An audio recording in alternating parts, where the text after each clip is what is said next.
Lázaro Cabral, gracias por recibir a Entre Líneas y cuéntanos, hoy sin duda, más allá de todo, ha sido un día muy especial para Uruguay, un día histórico sin duda, por lo que ha significado el tema de la venta de marihuana en farmacias, que ha comenzado en la jornada de este miércoles, pero queremos un poco tu opinión, porque hay 16 farmacias en todo Uruguay, y en Rocha no tenemos ninguna.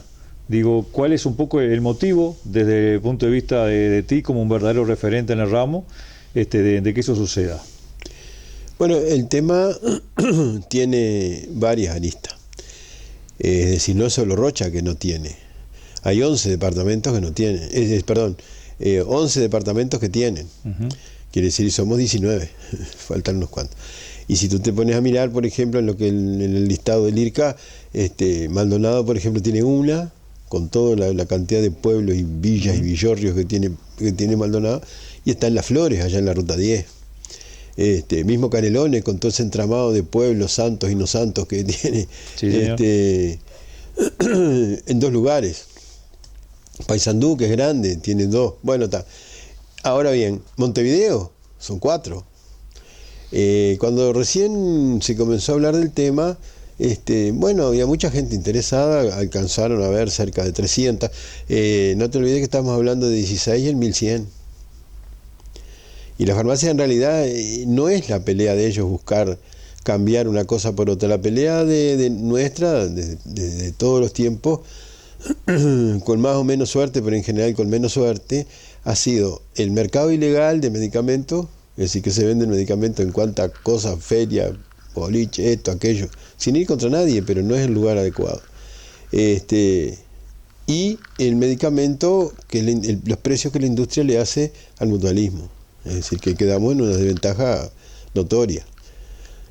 Pero lo digo esto porque oí ya en algún informativo de la capital que algún farmacéutico dijo, creo que era un muchacho de Flores, de Trinidad, que dijo que, por ejemplo, que él había tomado la antorcha como una forma de luchar justamente contra el mercado ilegal.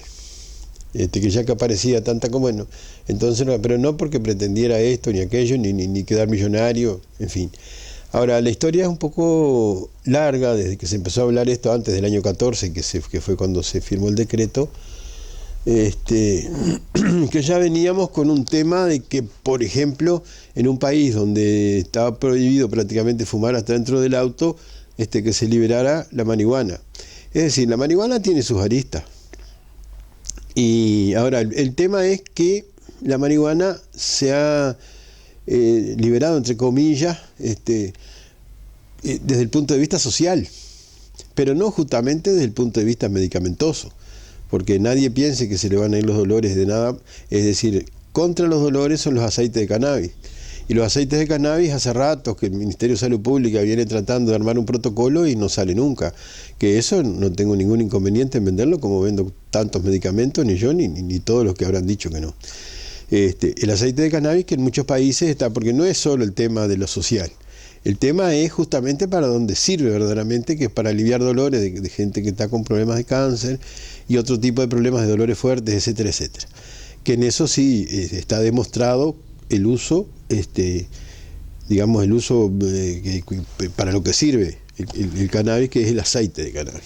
Ahora bien, también sabemos que el aceite de cannabis lo están fabricando, bueno, por atrás del alambrado, y nadie sabe en qué condiciones, pero en fin, bueno, está. Si Salud Pública no dicta la norma rápidamente y llaman a licitación para que algún laboratorio que va a ver que tome las riendas y empiece a fabricar aceite de cannabis, bueno, vendrá la receta, vendrá el aceite de cannabis como tantas cosas que nosotros vendemos. Y tiene otras aristas, es decir, tiene una arista, porque no hay que engañarse con las colas que hoy se ven en la televisión. Las colas que se ven en la televisión fueron, por ejemplo, en Montevideo y un poco la novedad y un poco que, bueno, todos los que estaban apuntados fueron, pero resulta que el Estado hoy pretendía que se anotaran 60.000 personas en todo el país. No llega a 5.000. En un país como el nuestro, a mí me armas una cola con 30 acá, un barullo imponente. Y bueno, y en Montevideo igual, yo que sé, había una cola, parecía que era 3/4 de cuadra. En fin, Pero habría que ver si eso se repite todos los días porque no da el volumen. Entonces, ¿qué sucede? Hay que comprar el paquete, hay que comprar y pagar el paquete que manda, que te provee el Estado después que está autorizado con todas las de la ley. Pero ese paquete cuesta unos cuantos mangos. Y si no lo vende, porque no tampoco es una ganancia, porque nadie pretende quedar millonario, pero tiene un costo. Tiene costo de funcionario, tiene costo de esto, el costo del otro, el uso de tus máquinas, en fin. Parece que el impresor, el detector de huella digital lo pone el Estado. Pero a su vez tú también tienes que tener un cofre especial porque no puedes hacer un cofre movible. Es decir, tiene que ser un cofre empotrado en la pared porque es movible, entran, te lo llevan corriendo bajo el brazo. Bueno, eso, los psicofármacos, los comunes no digo, los psicofármacos sí digo, están en puertas con llave. ¿No es el mismo mecanismo para guardar? No, porque no, tendría que tener una caja fuerte, pues son una cantidad. No, pero están con llave, tras puertas, en fin, con una cierta, entre comillas también, seguridad. Pero este es otro tema, si exigen un cofre que tiene que estar empotrado en la pared para guardar ese kilo, que creo que entre todos los paquetitos da 1 kilo. Y bueno, y tiene sus bemoles, de repente empieza a pasar el tiempo y como todas las cosas, pues tú no te olvides que nosotros vivimos en un país de los hechos consumados. Si yo paso por la plaza y hago algo que no debo, de repente hoy tengo un problema, pero de repente pasas tú y después pasa el otro y cuando quiero hablar pasamos todo y hacemos algo que no debemos en la plaza. Bueno, está. Y quedó. Es como yo decía ahí a un colega tuyo hoy, aquello que antes nos reíamos y decíamos cuando se casaba algún conocido que había sido compañero con lo que ahora se usa, ¿no? Con su querida, y decíamos, que se va a casar fulano, sí, se va a regularizar situaciones de hecho. Bueno, y esto en un día de repente se regulariza esto, situación de hecho que hay, que todavía está entre comillas, porque si bien dicen que es más liviana, de todos modos mejor calidad, que la que se puede o no conseguir en el mercado negro, no está confirmado que sea inocua, que no es agua. Es decir, a la larga o a la corta ella tiene problemas porque por cierto, hay varias bibliotecas. Y no todas defienden la marihuana. Que esté impuesta, está. Pero entonces yo pregunto, por ejemplo, bueno, pero entonces mañana también terminamos legalizando la cocaína y la heroína, y etcétera, etcétera. Y no sé, quizás yo ni lo vea, y quizás se lleve a cabo eso. Pero va hacia un mundo generalizando y, digamos, oficializando ciertos consumos que la gente... Porque tú cómo garantizas que, por ejemplo, esa marihuana no llegue a menores. Porque de repente yo desesperado porque mi hijo tiene un problema, mi hija tiene un problema con eso y se tiene que meter en lugares non santos para conseguirla y después lo van a perseguir y esto y aquello, me apunté, pero no es para mí. Para mi hijo, pero bueno, eso ya sería meterse en problemas ajenos. Ahora, en el caso mío, que es en el que yo puedo hablar, ¿cómo te voy a decir? Es un conjunto, no de muchos componentes, pero no de muchos elementos, pero son fuertes. El conjunto mío es ético, porque yo he pensado mucho con la almohada, ¿qué haría, por ejemplo, mis antecesores, los que me enseñaron este oficio? Es decir, digamos, el señor Merigo, mi tía Irma, y a mí me parece que ellos no estarían de acuerdo, me parece. De repente estoy equivocado y serían más avanzados que yo. Pero en fin, entonces hay una parte ética que tiene un peso. Que bueno, que yo para no ser hipócrita le pongo, vamos a suponer, el 50%. Que es más, pero pone el 50%. Pero hay otro 50% también que es la parte económica, es decir, no deja un rendimiento normal, porque no es que nadie pida que te deje el 500 como le deja al del que vende en la calle. No, pero que sí que deje normalmente un 20, un 25%, pero ni cerca de eso.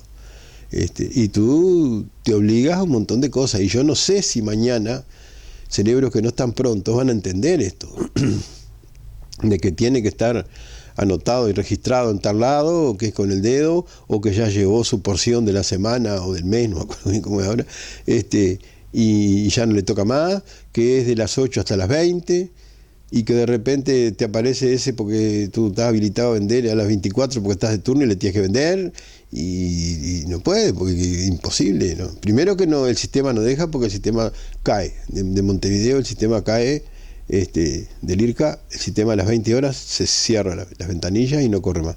Entonces, yo qué sé, uno se pone a pensar que no es ese el tema.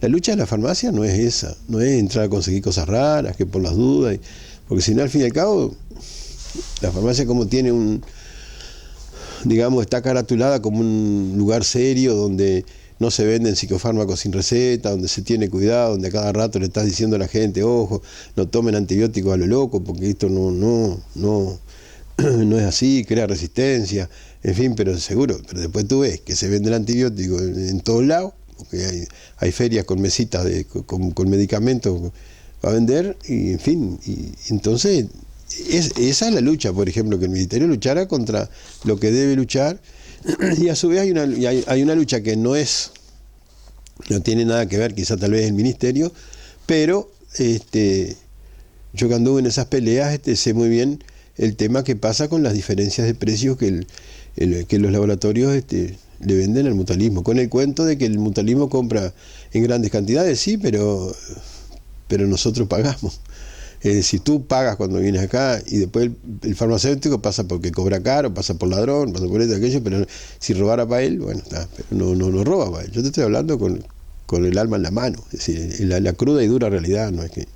Y eso pasa, y mientras tanto el mutualismo teóricamente sigue avanzando, al mutualismo si le va mal, el gobierno va y aumenta no sé qué, y allá van en ayuda de ellos, y las farmacias, viste, que se van, es un negocio que en este momento dejó de ser aquel negocio que cuando por los años 60 empezaron no, porque toda la vida pasó en todo el mundo, hubo alguna crisis bancaria y le dieron despidos importantes a funcionarios o no, o incentivos para que se fueran, y bueno, pero el funcionario bancario ese sabía, por ejemplo, quiénes eran parte de los buenos clientes del banco, y en ese tiempo, es decir, no te voy a decir que llegaron ni cerca a los de un ganadero, pero dentro de lo medianamente posible, las farmacias estaban, los clientes de farmacia estaban caratulados como buenos clientes.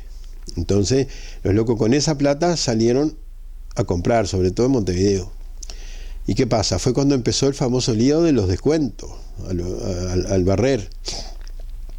Porque hacían cuentas X, que si me venden esto así, así, lo sumo, lo resto, lo divido, y entonces después se lo paso a aquel que no me lo venden con descuento. Entonces ahí se armó todo un zafarrancho, y el farmacéutico sigue hoy, que es otra de las luchas de las gremiales, sin entender que su enemigo no es el otro farmacéutico.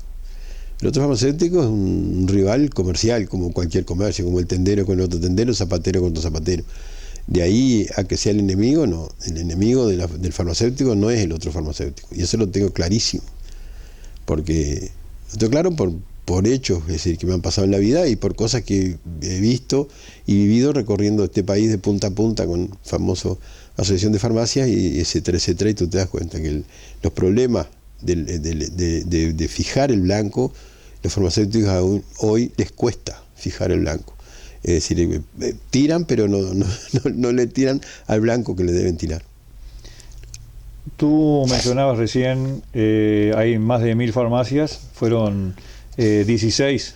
Al final 16. En principio hubieron como 300, pero después seguro empezaron a ver el tema cómo era y empezaron a recular. Sobre todo en Montevideo, que alcanzaron a ver casi 200 que no inscriptas en su momento. Yo iba a esos números. Hay adquirientes, tú mencionabas, no llegan a 5.000, 4.000. Aparentemente los que están inscritos en el correo, por lo que se dice, son 4.900 y pico. ¿Tú tienes ese número? Sí, 4.959. Autocultivadores 6.948 y 63 clubes de membresía.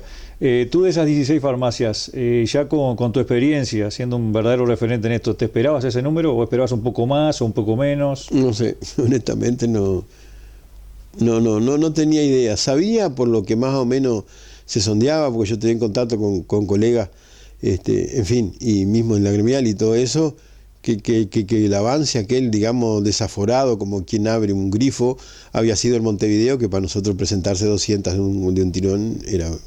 Pero en el interior siempre hubo un cierto resquemor, porque no... Es decir, la gente tiene miedo, porque no me tiene miedo a mí, no tiene miedo a ti, al otro señor gerente del banco, no porque sea el gerente del banco, pero el otro, no sé, que tiene un bolichito más allá, o un empleado X de la barraca o lo que fuera, que ha nacido una persona seria que consume, ese no te va a crear problema, pero en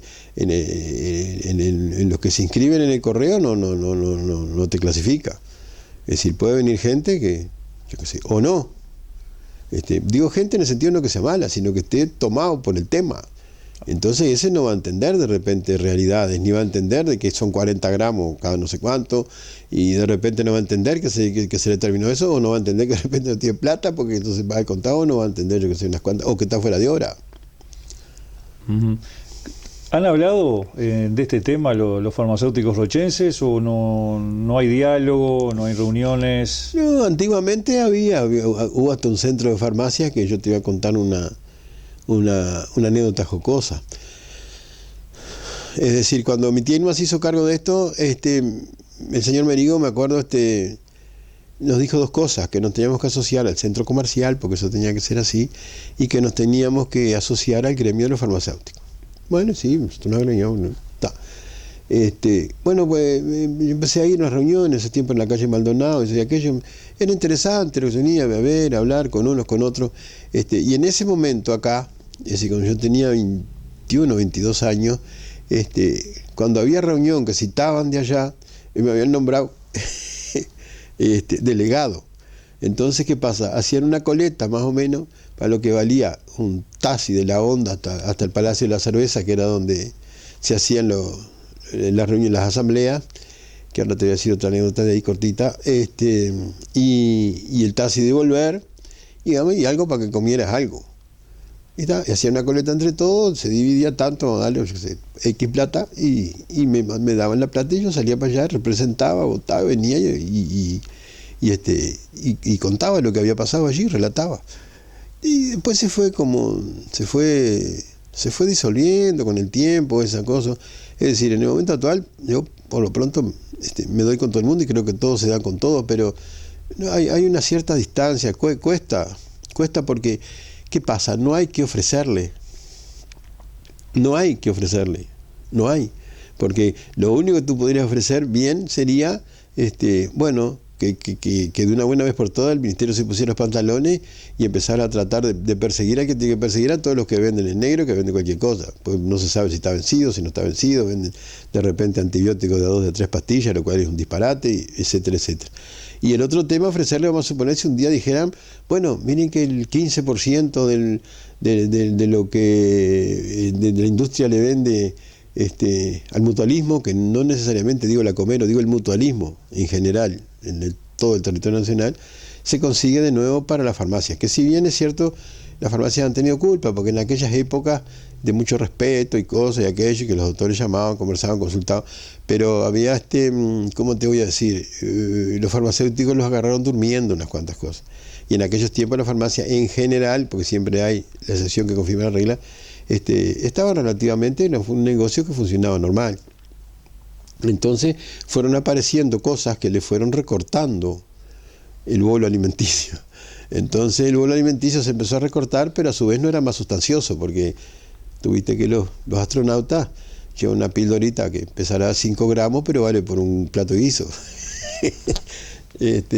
Para que todo el mundo entienda. Y bueno, y eso no fue pasando. Entonces, aparte hay otros temas que sí, eso no tiene nadie la culpa de que el mundo ha ido cambiando. Es decir, en la época capaz que tu niñez nomás, de repente lo que yo te iba a decir capaz que tú te diste cuenta, es decir, que no pasaba por la cabeza de nadie ir a un almacén a comprar un cepillo de dientes. No pasaba por la cabeza de nadie comprar un paquete de algodón, no pasaba por la cabeza de nadie, bueno, pañales no, porque se compraban en la tienda, los pañales naranjas, aquello era fábrica de Alpargata, pero que eran muy buenas, y yo sé, de paso nosotros alcanzamos a vender también. Y una cantidad de cosas, mismo jabón de tocador, esto, aquello que viste que ahora se encuentran en todo, shampoo, y bueno, y eso lo fuimos perdiendo, mismo billutería, muchas cositas de esas que ahora hay por todos lados, y bueno, y hay hasta grandes superficies con esas cosas, porque no es ninguna novedad, y eso, bueno, eso no es culpa de nadie, eso la farmacia de repente tendría que darse un poco de idea para ver para qué lado agarra, es decir, viste que yo qué sé, se venden recargas de teléfono, que tampoco deja mucho, pero por lo menos tú traes la gente. Muy bien, muchas gracias.